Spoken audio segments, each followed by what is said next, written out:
अपने फील्ड में इतने माहिर बनो कि लोग खिलाड़ी नहीं जादूगर कहने लगे। और अपने फील्ड का जादूगर बनने के 4 कमाल के तरीके आज इस वीडियो में बताने वाला हूँ। लेकिन उससे पहले आपके साथ 2 जादूगरों के किस्से शेयर करता हूँ जो शायद आपने पहले भी कई बार सुने होंगे, लेकिन एक बार फिर सुनना, क्योंकि वो 4 तरीके समझने से पहले ये किस्से सुनना बहुत जरूरी है। एक बार की बात है जब सदी के सबसे बड़े आर्टिस्ट पाब्लो पिकासो मार्केट से गुजर रहे थे, जब उन्हें एक लेडी नोटिस कर लेती है और दौड़ते हुए उनकी तरफ चली जाती है। पिकासो वर्ल्ड के फेमस एंड लेजेंड आर्टिस्ट होते हैं, तो ऐसे में इतनी एक्साइटमेंट तो जायज है। वो लेडी पिकासो को तुरंत पहचान लेती है कि ये तो इतने बड़े और फेमस आर्टिस्ट हैं जिनकी कला का तो कोई जवाब ही नहीं है। इस पर वो लेडी पिकासो से कहती है, सर मैं ना आपकी बहुत बड़ी फैन हूँ, आप तो आर्ट के किंग हैं, क्या आप मेरी पेंटिंग बना सकते हैं? उस लेडी के बार बार रिक्वेस्ट करने पर पिकासो उस पेंटिंग को बनाने को हाँ कर देते हैं। पिकासो ने पेंटिंग के सारे इंस्ट्रूमेंट्स लिए और हूबहू उस लेडी जैसा पेंटिंग सिर्फ 30 सेकंड में उसे तैयार करके दे दिया और कहा इसकी प्राइस $1 मिलियन है। ये सुनकर उस लेडी को अपने कानों पर भरोसा नहीं हुआ। उसने दोबारा पूछा कि कितना हुआ? पिकासो ने एक हल्की मुस्कुराहट के साथ कहा, मैडम आपने बिल्कुल सही सुना, आपकी पेंटिंग के हुए पूरे $1 मिलियन। ये सुनकर वो लेडी जैसे सदमे में चली गई। उस लेडी ने कहा, मगर पिकासो आपने तो सिर्फ 30 सेकंड लिए बस, और 30 सेकंड काम करने का आप इतना बड़ा अमाउंट कैसे बता सकते हैं? पिकासो ने फिर एक बार बड़ी शांति अंदाज में मुस्कुराते हुए उस लेडी से कहा, मैडम ये आपके लिए बस 30 सेकंड की मेहनत होगी, मगर इस पेंटिंग के पीछे जो एफर्ट्स हैं, जो मेहनत डालकर मैंने अपने स्पीड को इम्प्रूव किया है, मुझे मेरे आर्ट को इस लायक बनाने के लिए 30 साल लगे हैं। दोस्तों मुझे लगता है इस पॉइंट तक वो लेडी और आप दोनों ही समझ चुके होंगे कि इंसान की कीमत, उसके काम की कीमत तभी बढ़ती है जब वो हर बढ़ते दिन के साथ अपने उस कला को भी दोगुनी तेजी से इम्प्रूव करता है।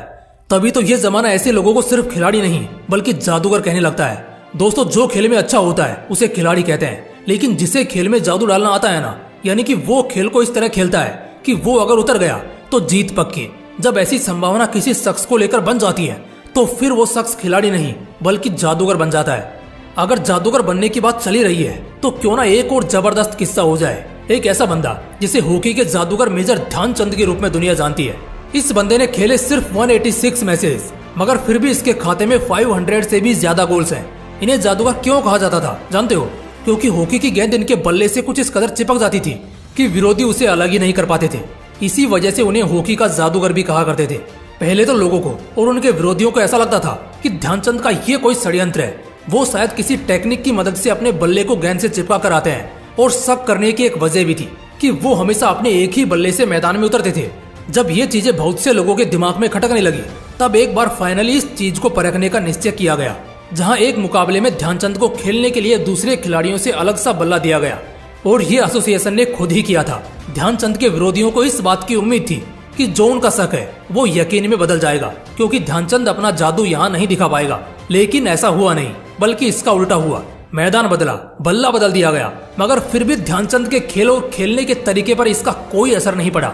तभी तो हिटलर ने उन्हें ऑफर किया था जर्मनी की ओर से खेलने का, लेकिन अपने देश और देशभक्ति की वजह से उन्होंने इस ऑफर को पहली बार में ही नकार दिया। समझने वाली बात पता है क्या है? इतिहास में ऐसे बहुत से खतरनाक खिलाड़ी आए जिन्हें अपने खेल का जादूगर कहा जाने लगा। मैं कहता हूँ खिलाड़ी बनो, लेकिन एक समय बाद खुद को अपने खेल में इतना झोंक दो, उस खेल से खुद को इतना जोड़ लो कि लोग तुम्हें उस खेल का खिलाड़ी नहीं बल्कि जादूगर कहने लग जाएं। जिस भी करियर को चुनना चाहोगे, जिस भी रास्ते में आगे बढ़ने का, कुछ बड़ा बनने का सपना देखोगे, एक ही तरीका है दोस्त। हाँ, सिर्फ और सिर्फ एक तरीका, और वो है कि उस पर्टिकुलर फील्ड के जादूगर बन जाओ। तो आओ यार, बहुत हो गया इंतजार, करते हैं एक नई शुरुआत और जानते हैं वो राज जिससे कैसे एक इंसान अपने मन के हिसाब से खेल जीत सकता है, हर मैदान फतेह कर सकता है। चलो जानते हैं। Trick number 1, make a strong grip. सबसे पहली चीज कि जिस भी फील्ड में तुम टॉप के पोजीशन को हासिल करना चाहते हो, सबसे पहले उसकी जो पकड़ होगी ना तुम्हारी, वो एकदम मजबूत होनी चाहिए। उस खेल की समझ तुम्हारे अंदर सबसे ज्यादा होनी चाहिए। अब अगर तुम ऐसा सोचने लगे कि हाँ यार ठीक ही है, पड़े पड़े सब मिल जाएगा, सब हो जाएगा, नहीं होगा बॉस। एक्टर बनना चाहते हो, एक्टिंग की ग्रिप को सबसे मजबूत रखो। क्रिकेटर बनना चाहते हो, उस गेम की पकड़ को बहुत मजबूत रखो। सीए या बिजनेसमैन बनना चाहते हो तो अकाउंट्स और हिसाब किताब तुम्हारे जुबान पर होना चाहिए। तो सबसे पहली चीज यही है कि पकड़ बहुत मजबूत होनी चाहिए, और अगर ये हो जाता है तो आपका स्वागत है मेरे दोस्त अगली कड़ी में। Trick number 2, try safe shortcuts. अक्सर शॉर्टकट्स रिस्की होते हैं, इसी वजह से कहा जाता है कि सफलता का कोई शॉर्टकट नहीं होता। इस बात में हालांकि दम है, लेकिन 100% इस बात को सच मानकर चलना भी हमें बहुत लेट सक्सेस दिला सकता है। कुछ लोग ऐसा क्या करते हैं जो किसी कॉम्पिटिटिव एग्जाम को 3-4 साल में फोड़ लेते हैं, तो वहीं कुछ लोग कई साल तक करते हैं लेकिन फिर भी नहीं निकलता। ऐसे एक एक करके बात करने जाऊं तो बहुत बड़ा लेक्चर हो जाएगा, लेकिन तुम में से कुछ समझदार लोग कहेंगे ऐसा इसलिए होता होगा क्योंकि वो लोग सीरियस नहीं होंगे।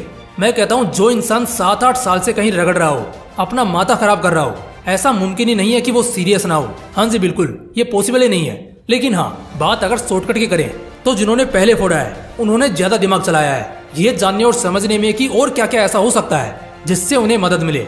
चाहे उन्होंने बहुत से पास्ट ईयर क्वेश्चन सोल्व किए, अच्छी मेंटरशिप या कोचिंग ली हो, ऐसे कई तरीके होंगे जो उन्होंने अपने लिए चुने हैं। ये बिल्कुल वही बात हो गई कि सेंचुरी ही बनानी है ना, अब चाहे उसे 10 छक्के या चौके मारकर पूरा करो या इक्का दुक्का रन लेकर लंबे इंतजार के बाद करो, लेकिन ऐसे शॉर्टकट्स जो थोड़े सेफ लगे और अगर मौका मिले तो उस मौके को छोड़ो मत, बहुत फायदे में रहोगे। Trick number 3, be passionate towards it. एकदम दिल और जान से प्यार करना होगा उसे। ऐसा नहीं चलेगा कि बस टाइम पास के लिए कर रहे हो, बल्कि खुद को झोंकना होगा उसके अंदर। जब ऐसा एकदम से तुम समझ आते हो ना उस चीज में, तो हर तरफ से तुम्हें मदद मिलने लगती है, सिग्नल्स मिलने लगते हैं। और ये बहुत बड़ी बात है, खेलना होगा तो दिल से खेलना होगा एकदम। जब आदमी एकदम पैशनेट होकर किसी चीज को करता है ना, तो वो सिर्फ तन से ही नहीं बल्कि मन से भी जुड़ जाता है। पैशन तभी निकलकर सामने आएगा जब प्यार होगा अपने खेल से, वो भी दिल से। तो बस फिर एकदम से डूब जाना है अपनी प्रैक्टिस में और फिर देखना आगे ऐसा चमकोगे कि तुम्हारी चमक दुनिया देखेगी। Trick number 4, do experiments and create secrets. पता है आज तक कोई भी ऐसी चीज है ही नहीं जिसके बारे में दुनिया में किसी को भी एनफ नॉलेज हो। कुछ भी ले लो, फोन, खाना, तुम्हारे कपड़े, तुम्हारी सोच।